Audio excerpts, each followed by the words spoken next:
Je t'appelle par ton nom. Tu es à moi. Si tu traverses les eaux, si tu traverses les eaux, alors, si tu traverses donc les eaux, voilà, je serai toujours avec toi. Et les fleuves, ils ne te submergeront point. Si tu marches dans le feu, tu ne brûleras pas. Et la flamme ne t'embrasera pas. Est-ce que quelqu'un entend cela? Il te dit, je suis l'Éternel ton Dieu, le Saint d'Israël. Il dit, parce que tu as eu pris à mes yeux, parce que tu es honoré et que je t'aime, je donne des hommes à ta place. C'est-à-dire, si tu avais été proclamé pour être sacrifié, il fait un puissant remplacement. Est-ce que quelqu'un entend ce soir? Il dit, parce que je t'aime, je donne des hommes à ta place. Et les peuples pour ta vie. Ne crains rien, car je suis avec toi. Ne crains rien, car je suis avec toi. C'est une parole pour quelqu'un qui s'inquiète. Alléluia. C'est une parole pour quelqu'un qui est soucieux. Pour une femme qui est soucieuse ce soir. Dieu te dit, ne crains rien. Je suis avec toi. Ne crains rien, quel que soit ce que tu pourras traverser. Ne crains rien, je t'ai racheté. Il dit, je fais des remplacements à cause de toi. Tu avais pris à mes yeux. Il dit, tu as de la valeur. Est-ce que quelqu'un entend ce soir? Et ça, c'est très important. Il y a un autre texte que je vais rappeler ce soir. Le texte d'Ésaïe 55. Pour vous rappeler toujours l'importance de la parole. Dieu compare dans Ésaïe 55 la parole comme une pluie qui tombe.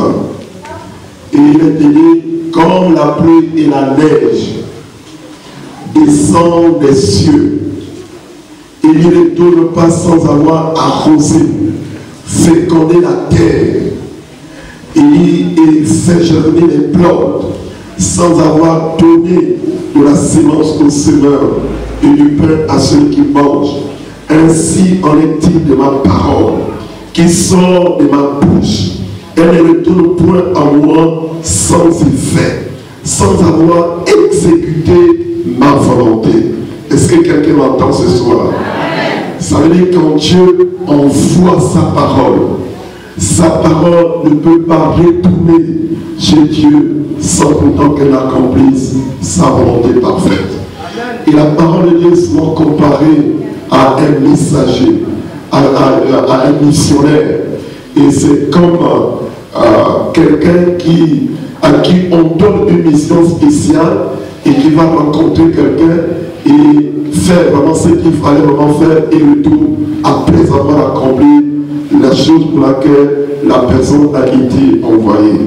Alors ce soir, je vais simplement rappeler à quelqu'un que la parole cette semaine ne va pas s'achever sans pourtant qu'elle accomplisse les desseins de Dieu dans ta vie. Est-ce que quelqu'un m'entend ce soir? C'est très important. La parole de Dieu, elle est très importante. Quand vous êtes autour de la parole, vous n'êtes pas vraiment dessus. Alors, bien-aimés dans le Seigneur, nous allons, ce soir-là, nous allons donc prolonger dans le texte de 1 Corinthiens chapitre 15. Nous sommes donc dans le chapitre 15 ce soir. Le chapitre 15 ce soir. Hier, nous avons donc parlé du tombeau ouvert et vide. Une proclamation de la victoire de Christ sur la mort.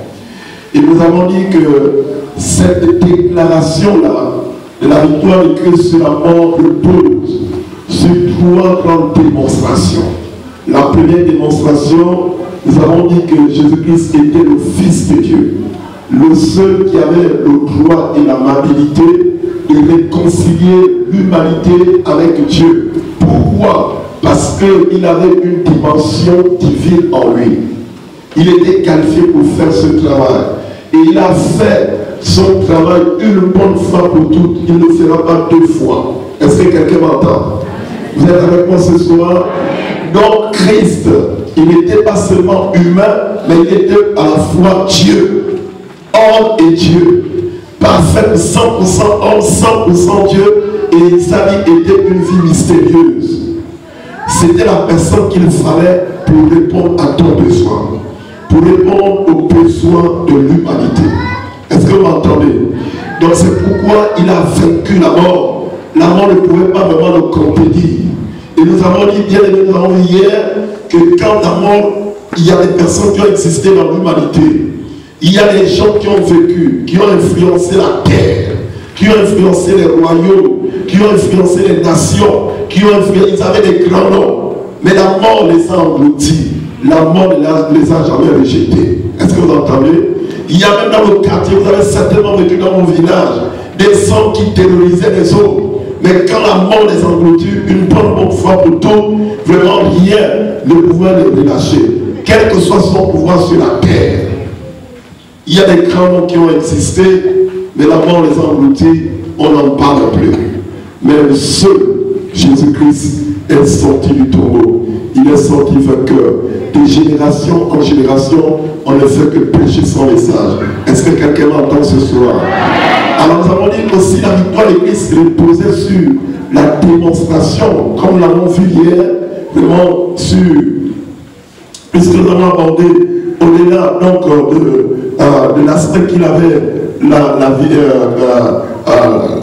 dimension divine en lui, mais aussi le fait qu'il avait le pouvoir sur la mort. Il a reçu le pouvoir sur toutes choses. Et Dieu l'a souverainement élevé. Est-ce que vous voyez? Ne peut dominer un homme fort que celui qui est le plus fort. Et Jésus a parlé du principe. Il a dit, tu ne peux pas aller dans la maison d'un homme fort sans avoir lié ce homme fort qui domine l'endroit. Et Jésus-Christ est rentré dans le séjour de mort. Non seulement il a paralysé la mort, mais il a récupéré le principe, en fait le pouvoir de la mort. Il a récupéré la clé de la mort et de la vie.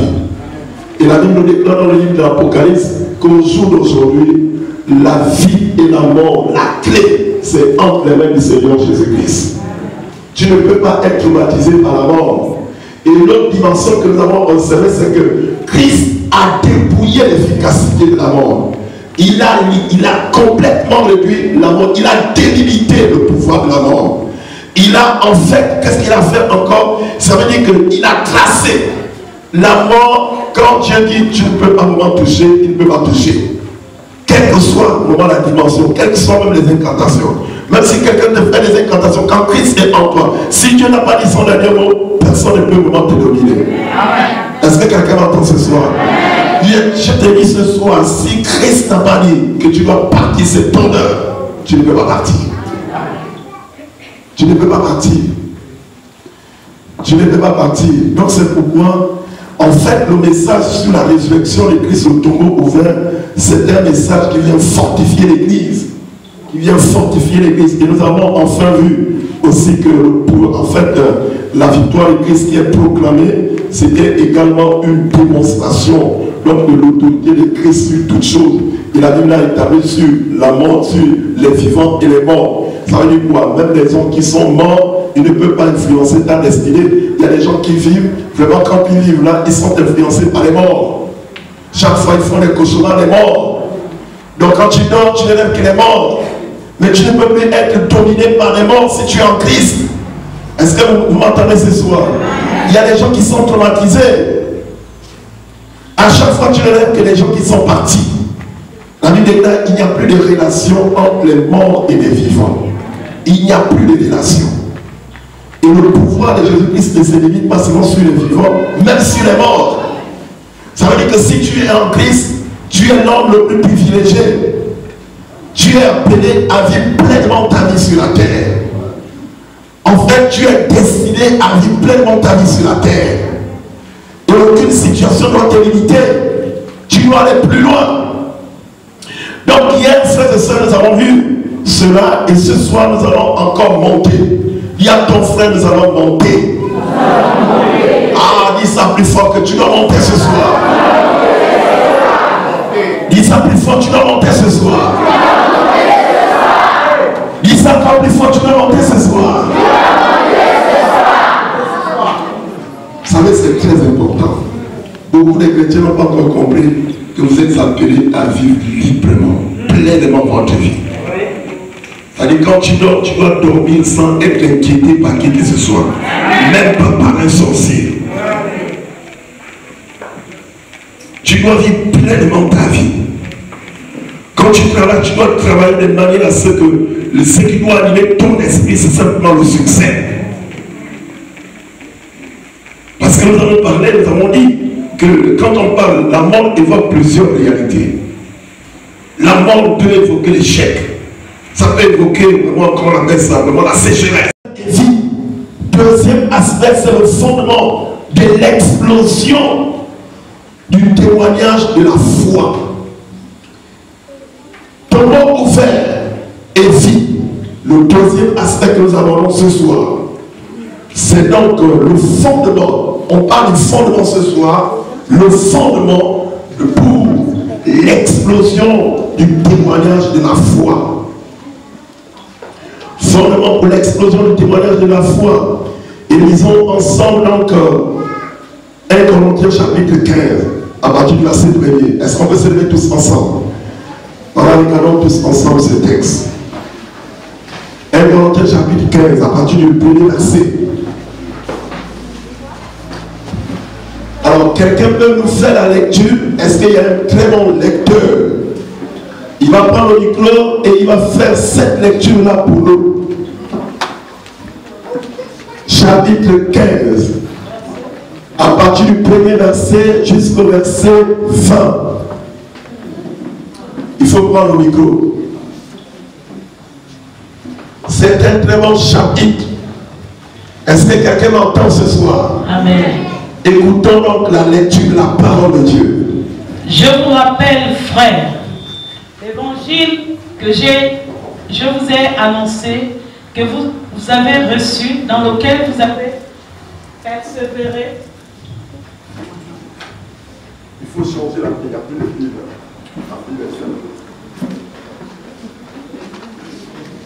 Je reprends la lecture.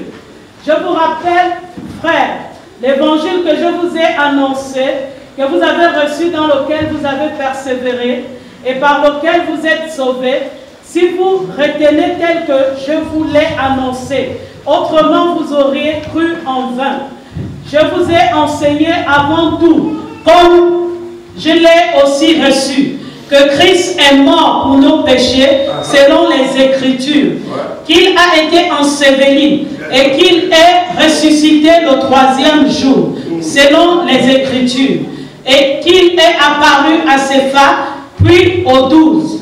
Ensuite, il est apparu à plus de 500 frères à la fois, dont la plupart sont encore vivants, et dont quelques-uns sont morts. Verset 7. Ensuite, il est apparu à Jacques, puis à tous les apôtres. Après eux tous, il m'est aussi apparu à moi, comme à l'avorton. Car je suis le moindre des apôtres. Je ne suis pas digne d'être appelé apôtre parce que j'ai persécuté l'Église de Dieu. Par la grâce de Dieu, je suis ce que je suis. Et sa grâce envers moi n'a pas été vaine, loin de là. J'ai travaillé plus que tous, non pas moi, toutefois, mais la grâce de Dieu qui est avec moi. Ainsi donc, que ce soit moi, que ce soit eux, voilà ce que nous prêchons. Et c'est ce que vous avez cru. Or, si l'on prêche que Christ est ressuscité des morts, comment quelques-uns parmi vous disent-ils qu'il n'y a point de résurrection des morts? S'il n'y a point de résurrection des morts, Christ non plus n'est pas ressuscité. Et si Christ n'est pas ressuscité, notre prédication est donc vaine. Et votre foi aussi est vaine. Il se trouve même que nous sommes de faux témoins à l'égard de Dieu, puisque nous avons témoigné contre Dieu qu'il a ressuscité Christ, tandis qu'il ne l'est pas ressuscité. Si les morts ne ressuscitent point, car si les morts ne ressuscitent point, Christ non plus n'est ressuscité, n'est pas ressuscité. Et si Christ n'est pas ressuscité, votre foi est vaine. Vous êtes encore dans vos péchés. Et par conséquent aussi, ceux qui sont morts en Christ sont perdus. Si c'est dans cette vie seulement que nous espérons en Christ, nous sommes les plus malheureux de tous les hommes. Verset 20. Même maintenant, Christ est ressuscité des morts et il les prémices de ceux qui sont, il est les prémices de ceux qui sont morts. Il est les prémices de ceux qui sont morts. Alléluia. Merci beaucoup pour cette formidable lecture. Vraiment, c'est intéressant de voir ce que Paul dit. Ainsi donc, que ce soit moi, que ce soit eux, voilà ce que nous prêchons. C'est ce que nous avons cru. Qu'est-ce que nous prêchons? Nous prêchons que Christ est mort. Il a été crucifié. Il a été enseveli, enterré. Et le troisième jour, il est revenu à la vie. Alléluia. Vous êtes avec moi ce soir, non? Voilà, c'est ça le message. Vraiment, les premiers chrétiens, c'est Christ est ressuscité, Christ est vivant. Alors, bien aimé dans mon Seigneur, lorsqu'on parle de fondement, le fondement, quand on parle de fondement, le fondement est constitué généralement des éléments qui sont à la base de quelque chose. Regardez ce bâtiment. Ce bâtiment repose sur une fondation, qu'on peut appeler aussi un fondement. Et généralement, la dimension des bâtiments, l'allure des bâtiments est déterminée par la qualité de sa fondation. Donc la fondation est nécessaire. La fondation est capitale. Sur une fondation seule, constituée simplement d'une simple maison, tu ne peux pas édifier une maison de 5 niveaux ou bien de 10 niveaux. Chaque fondation détermine le type de bâtiment à construire. Est-ce que quelqu'un me suit ce soir? Et pour le christianisme, c'est la même chose. Le christianisme repose sur une fondation solide. Et c'est important pour les enfants de Dieu. C'est important pour ceux qui croient. C'est important pour ceux qui viennent à l'église. C'est important pour ceux qui ont décidé de marcher avec le Seigneur Jésus-Christ, de comprendre pourquoi ils marchent avec Jésus. Qui est-ce qui est à la base? Et c'est vraiment nécessaire. Quand tu n'as pas la révélation, quand tu n'as pas la compréhension de ça, il te sera difficile vraiment de pouvoir vivre conformément au plan de Dieu pour ta vie. Deuxième élément à comprendre quand on parle de témoignage, et c'est toujours bien témoignage, il y a le mot témoin, il y a le verbe témoigner. Donc généralement, le témoignage évoque vraiment le dire de ce qu'on a vu, expérimenté, touché, et on annonce. Ça veut dire que tu proclames ce que tu as vu, ce que tu as touché, ce que tu as expérimenté. C'est ce qu'on appelle témoignage. Et un témoin ne dit que ce qu'il a vu. Est-ce que vous écoutez ce soir? Donc ça c'est très important. Quand on parle fondement du témoignage, de l'explosion du témoignage, quand on regarde la vie des disciples, même quand on a arrêté Jésus, les disciples se sont dispersés. Quand vous regardez la vie même de Pierre, pendant qu'on est en train d'amener Jésus, Pierre a renié Jésus 3 fois. Et même là encore, on va encore aller plus loin. C'était le seul qui était capable de oser, toujours de dire, mec, non, si les autres t'abandonnent, moi je ne peux pas t'abandonner. Jésus le fixe le regard, il le regarde dans les yeux, il dit, Pierre, avant que le coq ne chante 3 fois, tu vas me renier. Est-ce que vous entendez? Bon, toi, on t'a déjà averti. Mais quand même, à 3 heures, l'espace de 3 heures, vous entendez? À minuit, on arrête à minuit, la nuit. Quelques temps après, il t'a dit, avant que le corps ne chante, 3 fois tu vas me renier. 3 fois. On est d'abord une fois. Bon, tu peux réfléchir. La deuxième fois. Mais c'est la troisième fois que les regards de Christ croisent les regards de Pierre. Il se souvient qu'il avait dit, tu vas me le dire 3 fois. Donc voilà quelqu'un incapable de soutenir. Quelqu'un avec qui il y avait quelques heures. Il a marché 3 ans durant et il ne pouvait pas être en mesure de pouvoir témoigner. Pour dire qu'il était jeté avec lui. Est-ce que vous me suivez? Mais le témoignage des chrétiens va exploser. Des disciples va exploser après la résurrection de Christ. C'est quand Christ revient à la vie. Quand eux-mêmes ils touchent du doigt, ils expérimentent. Même un type comme Thomas. Thomas, il dit, moi si mes yeux ne voient pas.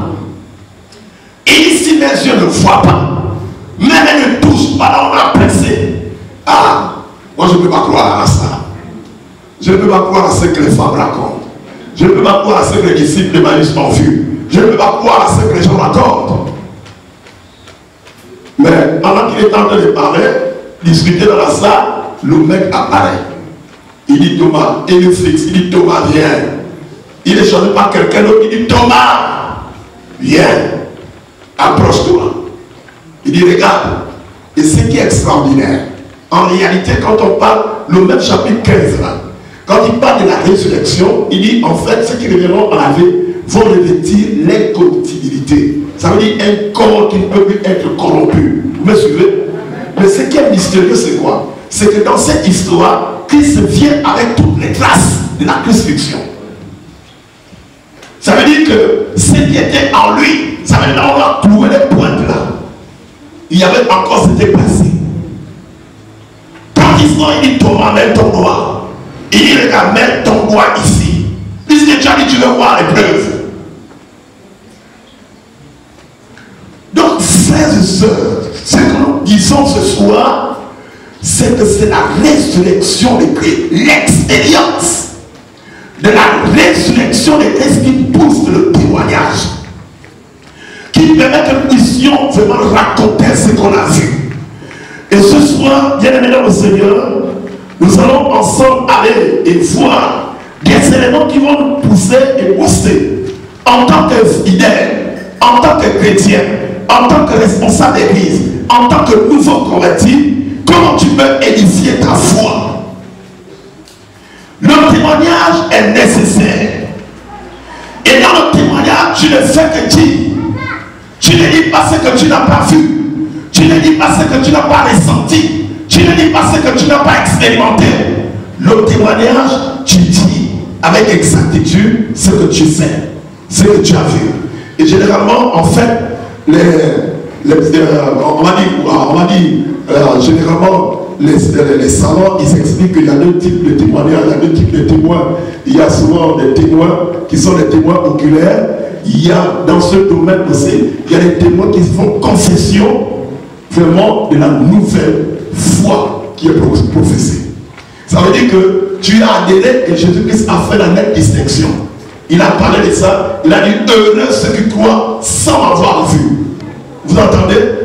Notre témoignage vraiment permet de pouvoir dire aux autres et ceux qui nous écoutent et ceux qui nous regardent comment nous avons été saisis par le message de la résurrection. Alors ce soir, nous allons donc aborder 3 aspects.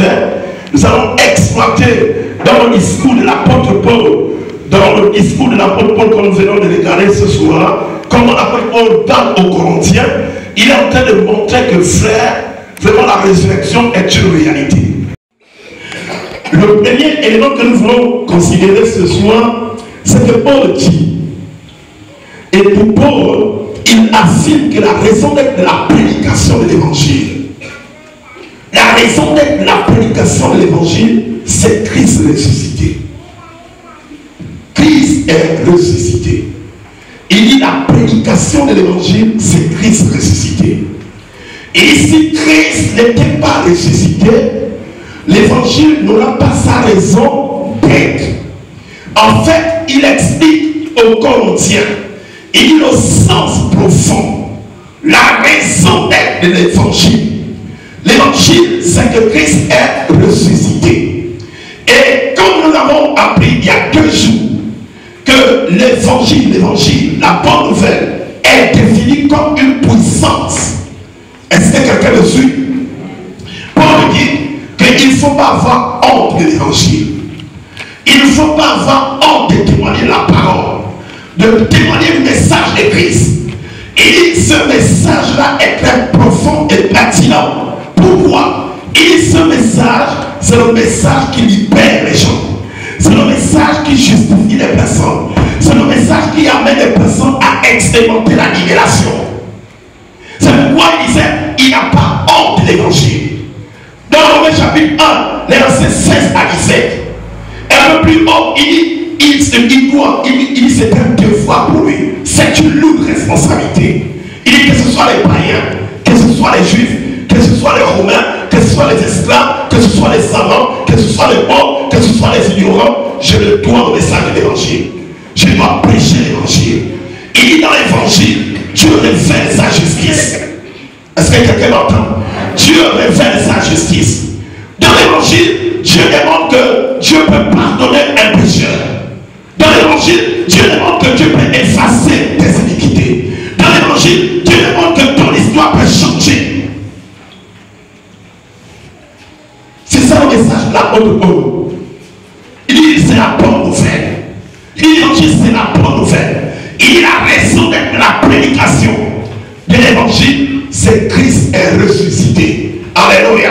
Il dit si Christ n'était pas ressuscité, oh écoutez, vraiment nous ne serons pas là. On ne devait pas proclamer l'évangile. Je ne sais pas si quelqu'un m'entend ce soir. Mais la question qu'on doit se poser, quelle est la vision en tant que chrétien que tu as de la résurrection de Christ?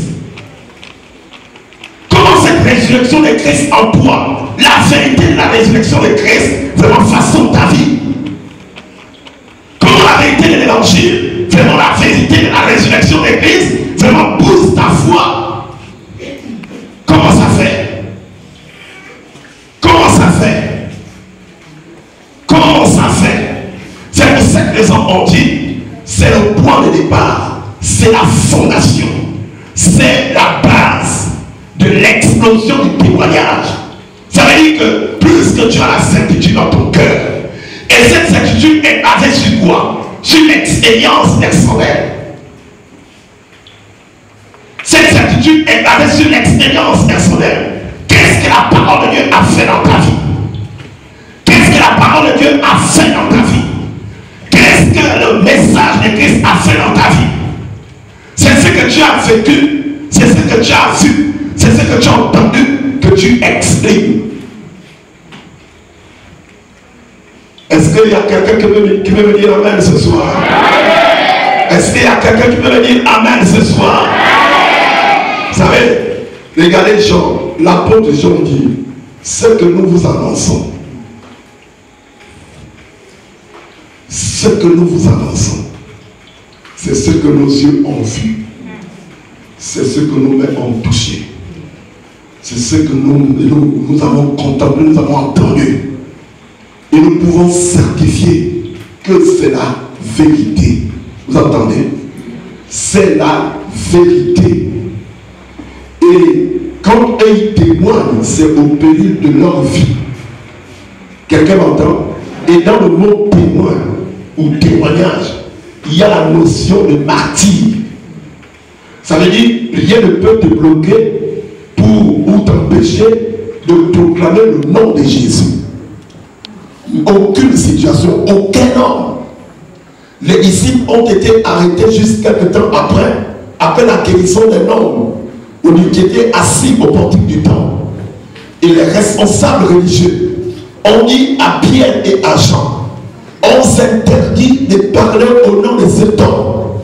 Pierre et Jean, après avoir été fessés, 40 coups moins 5, ils ont fixé ces gens dans les yeux. Ils disent, jugez-en. Si c'est juste pour nous d'obéir aux hommes plutôt qu'à Dieu.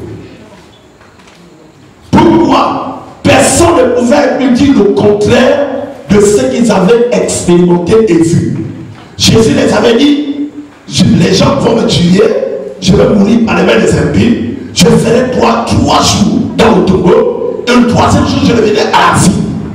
C'était un message qui était proclamé, annoncé. Les disciples avaient été saisis de ce message.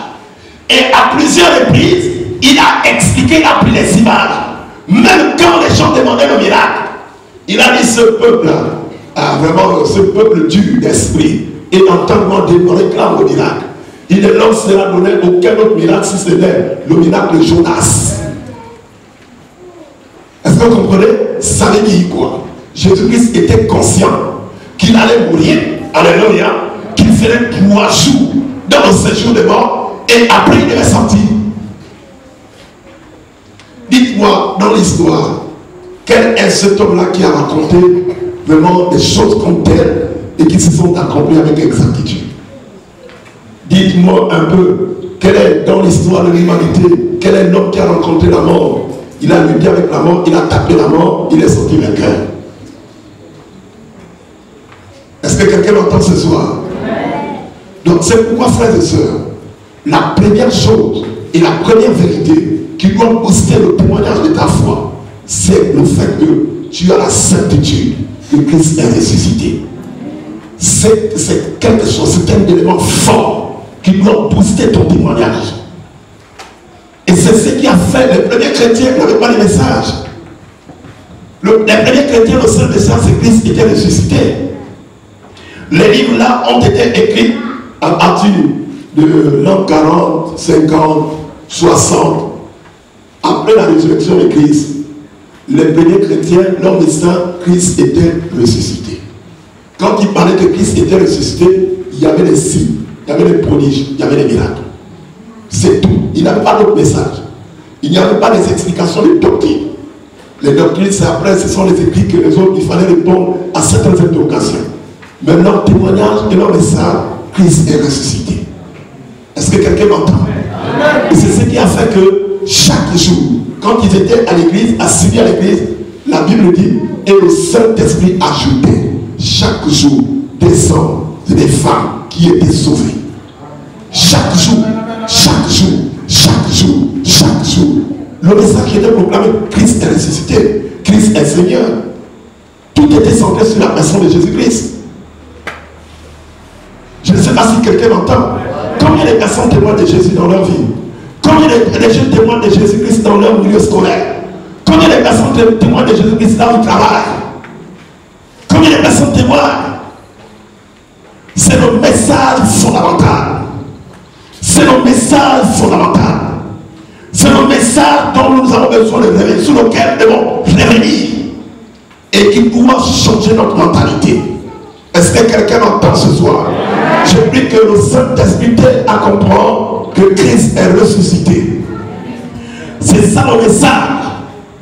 C'est ça le message. L'expérience. Il y a un homme qui résistait lorsque l'Église a commencé. Après la résurrection de Christ, Christ est monté au ciel. Et les premiers chrétiens étaient enflammés. Après l'expérience du baptême dans le Saint-Esprit, ils allaient de lieu en lieu témoigner. Il y avait certaines choses qui se passaient. Ça apportait le trouble dans toute la vie de Jérusalem. Dans toute la vie de Jérusalem. Pourquoi ils ont commencé à Jérusalem? C'était en fonction des directives du maître. Ils devaient commencer d'abord à Jérusalem. Ensuite dans toute la Judée. Ensuite dans la Samarie. Après la Samarie, les extrémités de la terre. C'est ça notre responsabilité. Tu t'attaches au message de l'évangile. Je te dis, tu ne sais pas là où Dieu peut t'amener. J'ai vu des gens qui étaient en train de travailler quelque part. Il y a un jeune homme qui partait d'ici à Mouina. Je vous raconte son histoire. Actuellement, il est au Danemark avec sa femme. Alors, il s'est converti ici à Mouina avec sa femme. Il priait dans l'autre assemblée, bien sûr, je crois que la rive droite. Et ensuite, ils sont venus à Libreville après leur mariage. Donc, ils sont venus à Libreville et ils étaient là. Le frère n'avait pas de travail. Quelquefois, ce qu'il faisait simplement, il tissait des coussins comme ça et il le vendait. La sœur aussi faisait des bricoles comme ça. Et bien évidemment, le Seigneur. Vous savez ce qui va se passer? C'est que ce frère était attaché à l'évangélisation, à la prédication de l'évangile. Il était très attaché aux choses de Dieu. Très attaché, frère. Je pense que ce qui est sérieux, c'est pour montrer que lorsque vous êtes attaché aux choses de Dieu, Dieu peut vous ouvrir les portes et vous amener là où vous ne pensez pas un jour que Dieu pourrait arriver. Est-ce que vous entendez? Ce frère a fait. tout ce qu'il fallait faire. Mais ce frère-là, il avait la nationalité congolaise, il a imposé une cameronaise. Et il est parti du Congo, c'est pendant la période de crise. Il avait fait les papiers, les documents ne sortaient plus. C'était à un stade où ces dossiers vont sortir du Danemark. C'était à un moment où on réclamait que les Congolais repartent chez eux. Il y avait déjà la stabilité et la tranquillité. Et certains les partaient déjà. Il était troublé dans son esprit. Et en prière, il y a eu des paroles prophétiques. Il y a eu des paroles qui ont été libérées en son faveur. Quelque temps après, il vient pasteur. Vraiment, j'ai eu les documents. Je suis désormais, j'ai la nationalité vraiment danoise. Écoutez, vraiment, frères et sœurs, pour lasser le frère, il a tous les papiers nécessaires, donc il va aller simplement prendre les documents au niveau de ceux qui gèrent vraiment donc, les réfugiés. Tous les dossiers étaient constitués. On joue d'aujourd'hui avec sa famille, sa femme, ses enfants. Ils sont au Danemark. Nous les avons escortés à l'aéroport. Il est parti. Pourquoi? Il était attaché au Seigneur et Dieu a ouvert les portes. Pendant que l'autre repartait au pays, lui, il a fait le contraire. Est-ce que quelqu'un m'entend ce soir? Nous avons des frères qui se retrouvent aujourd'hui hors du pays, qui sont vraiment, d'autres sont vraiment, comment on appelle ça, en Occident. Mais c'était les gens qui travaillaient. D'abord, d'autres étaient à Pont-Gentil, mais Dieu a ouvert les portes. Certains sont devenus des prédicateurs parce qu'on a libéré les parents sur eux. Et ils partaient pour les études, ils sont devenus des prédicateurs de l'évangile. Pourquoi ils ont cru au message? Pourquoi ils ont accepté le message? Pourquoi ils ont expérimenté le message? Ça veut dire qu'ils ont permis au message de faire effet dans leur vie. Et quand le message de la résurrection fait effet dans votre vie change. Vous n'êtes plus la même personne. Est-ce que quelqu'un entend ce soir? Vous existez pour être un étonnement pour votre famille, un étonnement pour l'église, un étonnement pour les autres. Vous n'existez pas pour rester simplement de façon naturelle. C'est le mystère. Parce que la résurrection de Christ, c'est une dimension du surnaturel. Vous existez pour vivre le surnaturel. Est-ce que quelqu'un m'entend ce soir? Il y a ton frère qui existe pour vivre le surnaturel. Il s'appuie fort encore. Il s'appuie fort encore.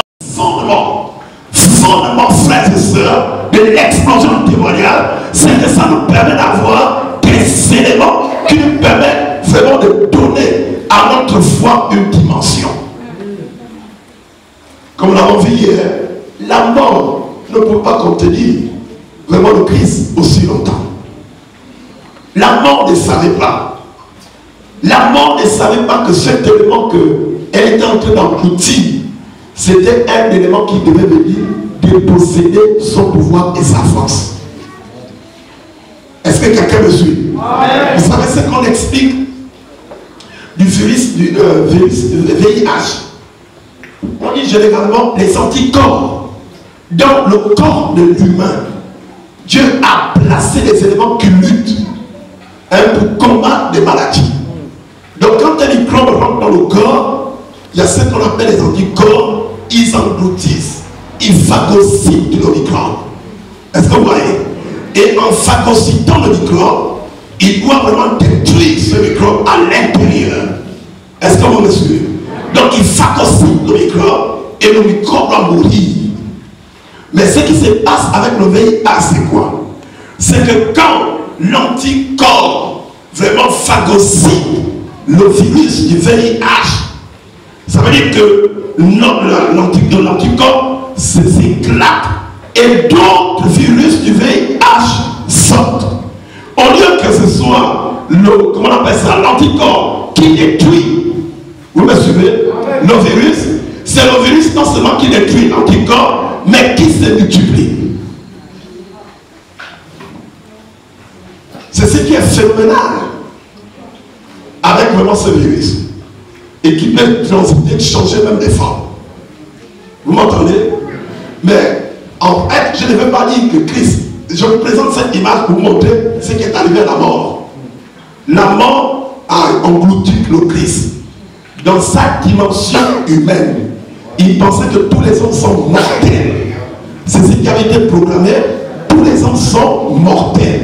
En engloutissant le Christ, Il ne savait pas que c'était lui qui devait venir complètement vider son efficacité.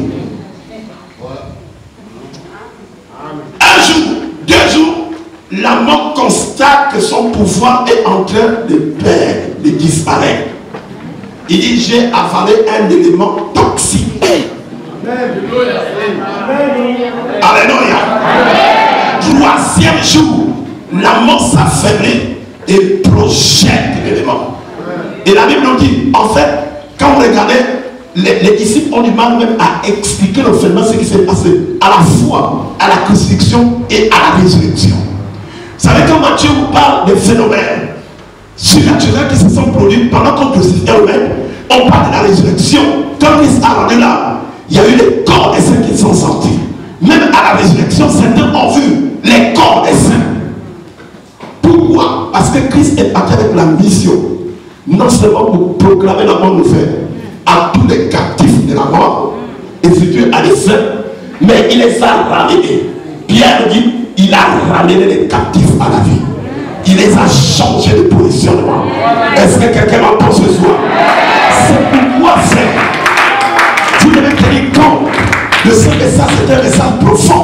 C'est pas une simple proclamation, mais c'est un message qui donne à la fois sa forme et sa pertinence. Ça veut dire que ta foi se repose sur des éléments solides, sur le témoignage solide. C'est un témoignage reconnu par la nature. C'est un témoignage reconnu par le ciel. C'est un témoignage reconnu par le monde des ténèbres. Le témoignage de Jésus. Satan le sait. C'est pourquoi au nom de Jésus, tous genoux fléchissent. Satan le sait. Est-ce que quelqu'un m'entend ce soir? C'est pourquoi au nom de Jésus, tous genoux fléchissent. C'est pourquoi au nom de Jésus, les maladies quittent les corps. C'est pourquoi au nom de Jésus, les morts reviennent à la vie. Votre foi doit être enracinée sur des éléments solides. Vous ne devez pas vivre la foi chrétienne. Aujourd'hui vous êtes là, demain vous êtes ailleurs, demain vous êtes ailleurs. Il y a des chrétiens comme ça. Une vie en dents de scie. Une vie en dents de scie. Ils en planent pour tout dans leur coudier. Après ils sortent la tête là-bas plus loin. Ils jouent tout. Après la tête tourne, ils jouent tout dans leur coudier. Non. Vous devez être pertinent dans ce que vous croyez. Dis à ton frère, il faut être pertinent dans la foi. Il faut expérimenter le Christ. Dimanche, nous allons partager un élément très fort. Vous comprenez? Sur l'expérience de ça. Il faut expérimenter le Christ. Et c'est très important. Vous êtes appelés à ça. C'est ce qui va donner la forme à votre vie. Plus tu témoignes, plus tu deviens fort.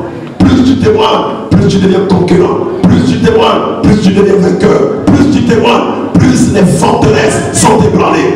Quand tu ne témoignes pas, tu seras un captif. Que quelqu'un me dise un amen fort bien ce soir.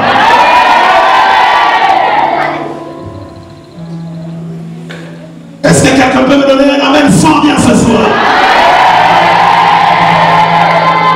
Vous existez pour être les conquérants dans la nouvelle création. Vous existez pour être les conquérants dans la nouvelle création. Vous existez pour témoigner le Christ. C'est ça votre responsabilité.